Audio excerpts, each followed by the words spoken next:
quelque chose de bien et pour l'OFNAC les lanceurs d'alerte. mais est-ce que loi boobu noonu waroon nañ ci dëxañ 10% yi nga xam dañ koy wax ni su fekkee da nga dénoncer kenn koo xam da nga jot ni wala nga am ay preuves ni dafa def détournement de fonds 10% yooyu est-ce que du ku jug rek gis dañoo nommé kii di Abdoulaye Mbow ba je sais pas parce que aussi fekkee am nga ay information ka la jox information bi aussi mun na la manipuler ma daal ñëw dénoncer ko juste parce que aussi à la recherche de gain. sauf que foofu bu dee da nga ñëw joxe information bu baaxul ba ñu woo kenn ki déglu ko fekk nekkul dëgg diffamation ngay def boo defee diffamation la si fekkee la donc il faut que c'est vrai que am 10% du montant recouvré c'est important neex na baax na mais bu dee da nga joxe information même bu ñu la manipuler. yow est-ce que mënuñu ko aussi ajouter ci loi bu wax ne su fekkee ne aussi da nga accuser nit à tort. yow it lanceur d'alerte lii ak lii ngay risquer lii moo la ci fekk. waaw c'est pour éviter quand même qu'on passe à la vulgarisation de la facilité quand même ci topp nit parce que wala nga singali nit wala nga gis ni nga jàpp ne njort ne kii dafa détourné rek nga dem boole ko après mu am benn procès bu yaatu boo xamante ne que xëy na balaa muy dem ñi di comprendre sax du moom deful dara taxu ci dara mën na ci yàqu mais le retour en tout cas de ça mooy nga ne effectivement di nga am 10% bu dee enquêteurs yi pare nañ ba recouvrer xaalis ba gis ne lii di nga wax dëgg la mais par contre bu dee li ngay wax nekkul la ciy fekk mooy article bi dina ci fekk article bi dina ci fekk article te bu boobaa on sécurise de la même chose qu'on veut recouvrer notre bien public de la même façon on sécurise les citoyens sénégalais. est-ce que loolu waruñu ko boole ci loi boobu. waaw ñun mën ñun gën a vérifier parce que man dama foog ni loi boobu noonu mënoon nañ ci boole yi li nga wax ni ñu defañ ko ci. bu ko du quiconque mooy jug rek ne man soupçonné naa ne monsieur Bokar Ly adjoint au change de oto wala soxnaam jënd na une parure temps yi nii rek ma daal di dem ci juridiction. est-ce que waruñu ko cee gën a bon loolu sax moo amoon parce que loolu nekk dina fi bari de on passera tout bëri woon na fi bon je pense amoon na un moment yoon bi lañ jaar mais ñu ne dañuy def dénonciation pendant la guerre mondiale en fait ñu ne léegi ñu jàpp ne da nga nekk traître rek dañuy jàpp jugé la exécuté la Chine léegi ñu am ñoo xamante ne ñu amoon problème personnel ñu commencé jiiñ y a un certain moment les gens ont compris que avec des enquêtes approfondies ñu gis ne c'est pas tout le monde qui vient pour dénoncer pour la cause publique mais pour faire le règlement de compte si la ñuy tënkee affaire bi ne léegi nag yow mbi ñëw di wax ni diw la boo andiwul preuve yu leer que ni yow li ngay wax taxaw na yow tamit dañu ci boole moom la ñu koy bàyyi mu dem.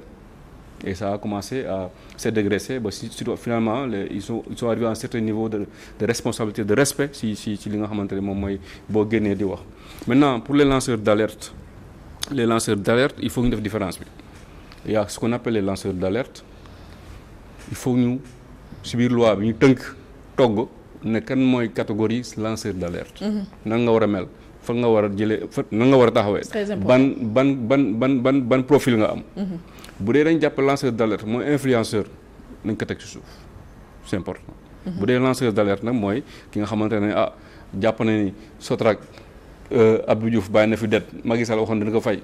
ñu jël xaalis bi retourné ko fay nañu fayuñu. avec des preuves à l'appui. avec les preuves à l'appui que Sotrac yoroon nañ ko ay milliards ba ñenn ñi dem nañ defa là c'est quelque chose de sérieux et que le régime actuel ou bien les régimes qui sont en place doivent prendre en compte pour régler non seulement le problème de la Sotrac ak ñi mel ni waa Sotrac mais aussi de tous les citoyens sénégalais yi nga xamante ne am nañu preuve yu leer ñu teg ko ci mais 10% à s'arrêter à 10% c'est un peu dangereux. D'accord. Alors Ablaye Mbow est-ce que da nga bokk ci ñi nga xam dañoo am ay craintes ci projet de loi bi nga xam ne moom la yóbbu assemblée dañ ko dëxëñ sax mun nañ ni kii la compile la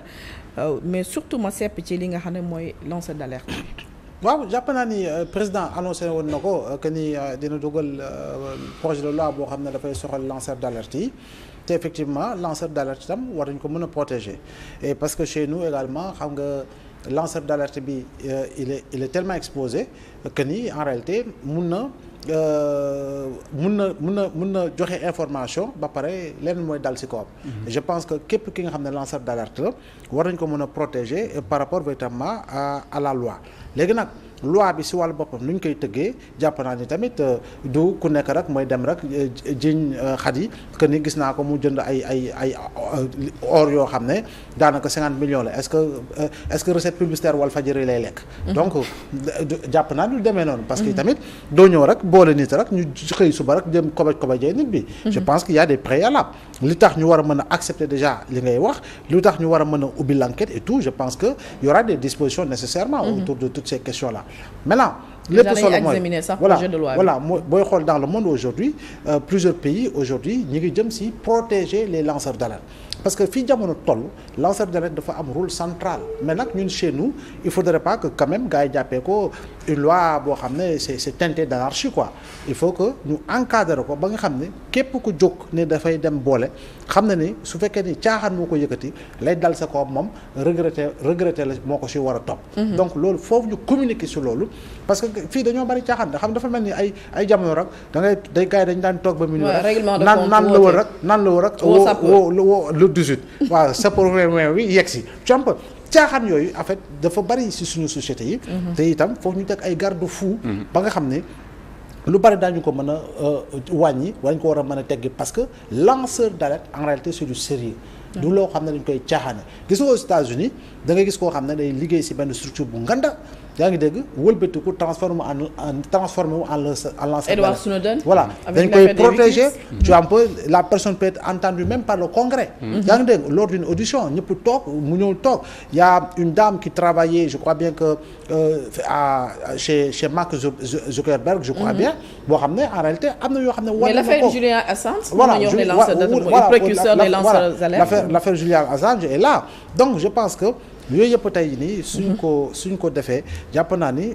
dinañ toll benn niveau boo xam ne voilà sa am nga déjà loi am na sax par exemple fonctionnaire bu xam ni moroomu fonctionnaire am mi ngi tungaañ xaalis mais loi dafa am obligation pour boole ko parce que waaw mais fekkee nga amul preuve nag Abdoulaye parce que aussi du salaire yoon nit parce que bu fekkee xam nga ni yow par exemple yow sa salaire 1 million la mais ñu gis nga yor oto bu yow 32 millions mu dem woote ne diw lu muy gagné train de vie xam nga c'est totalement différent ak approche bi nga xam ne cours de répression de l'enrichissement illicite amoon na ko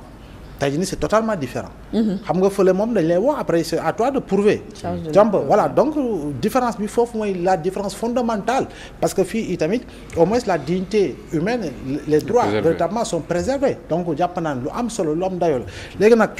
ñu ñooy xool effectivement que ni mun nga bañ a am tous les éléments de preuve mun nga am vraiment un brin de soupçon léegi brin de soupçon boobu xëy na mun nga alerter léegi nag libre à la personne concernée aux personnes concernées qui doivent mener li nga xam ne l'enquête bi ñu xool ndax dañuy xuus parce que tey c'est comme à la banque quand Bokar débarque et dépose demain 300 millions ñu ne ko c'est le premier adjoint au maire de Rufisque ñu ne est-ce que jaayul suuf est-ce que jaayul suuf si d'accord alors déclaration de soupçon la banque bi def et puis la CENTIF va faire le travail alors que moom du ko yëg je pense que loolu tamit foog ñu xamee ko noonu d'accord alors Bokar di fàttali ni aussi l'opposition ñoom dañoo rejeter carrément rapport bi ñu def rapport bu conclure li nga xam ne mooy dialogue wax ni ñoom amul consensus ci point yu bari yoo xamante ñoom d'accord duñ ko n'empêche dañu seen conclusion jébbal ko le chef de l'État donc l'opposition déjà moom qui se dissocie des autres membres ñu xam ne dañoo nekkoon ca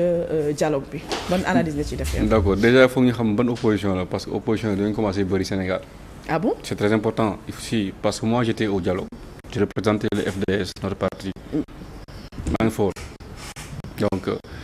bu ñu nekkee waxtaan je pense que dañu wax ni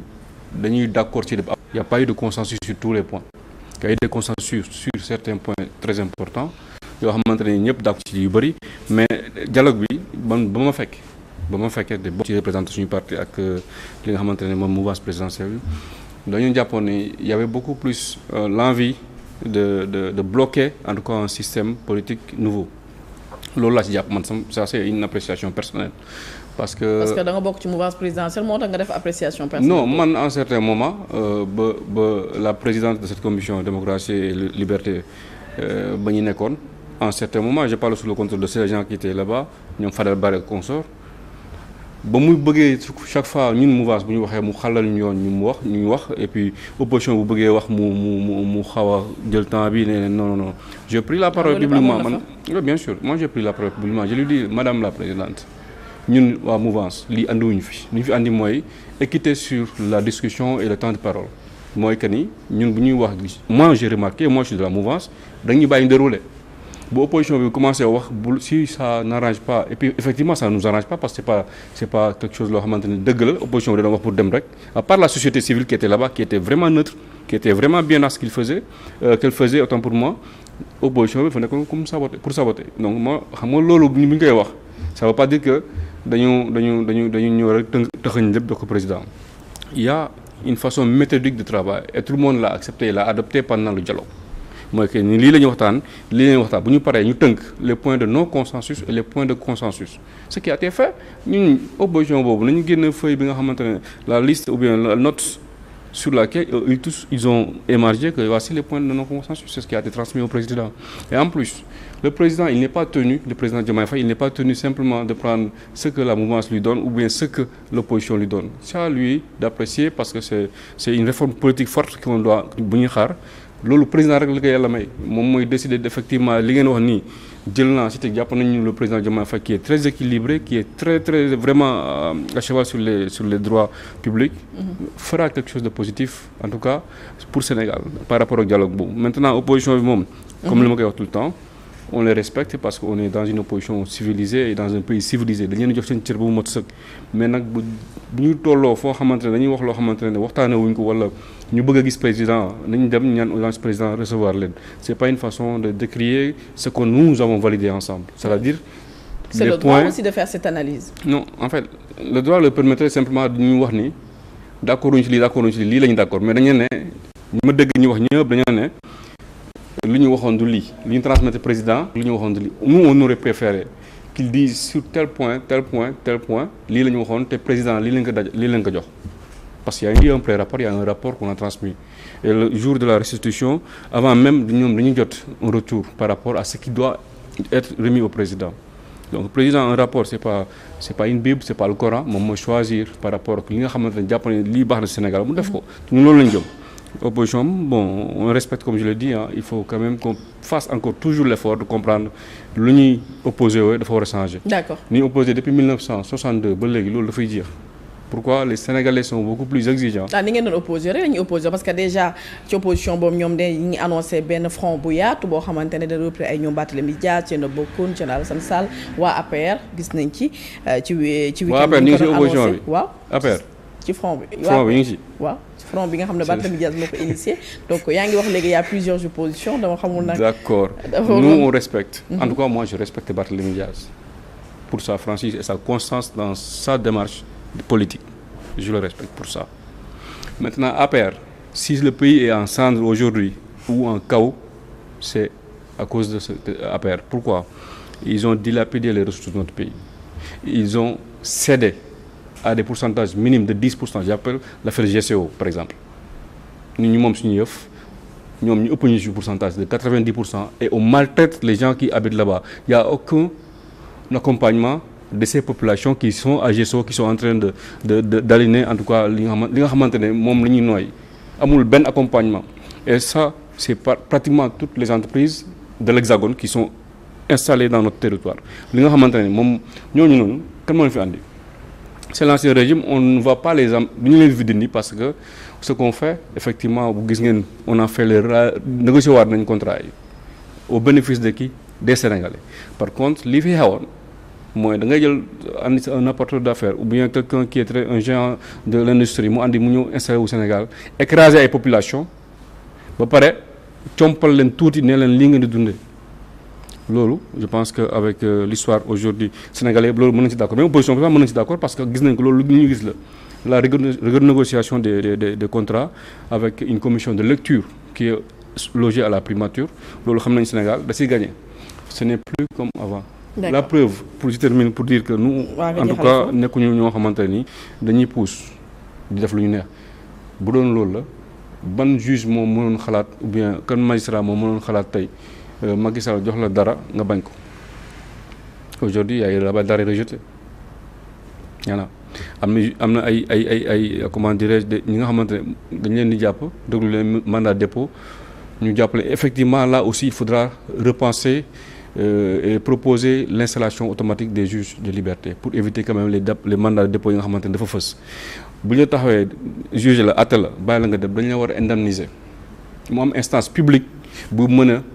wax partout que yow Abdoulaye lañ leen woon tooñ nañ la état du Sénégal moo la tooñ génn la ba ñëpp dégg na yow dañu la tooñoon mais c'est pas le cas am ñoo xam ne bu ñu génnee prison rek yàqu na seen dund yàqu na parce qu'il y a pas un retour pour les accompagner. D'accord. Communication et côté. D'accord Ablaye Mbow en 2 minutes ma bàyyi la nga def sa analyse bopp ci li nga xamante ne mooy front bi nga xamante ne opposition bi dañ ko annoncé lundi en début de semaine lañ ko annoncé nga xam ne day regroupé ay ñu Barthélémy Dias Thierno Bocoum Thierno Sall mais lu ci gën a paradoxal mooy waa APR ils sont dedans. Ouais, mais bon, est-ce que c'est cohérent? c'est peut-être, je sais pas si c'est un front de plus parce qu'il y a déjà un front qui est là mooy le FDR xaw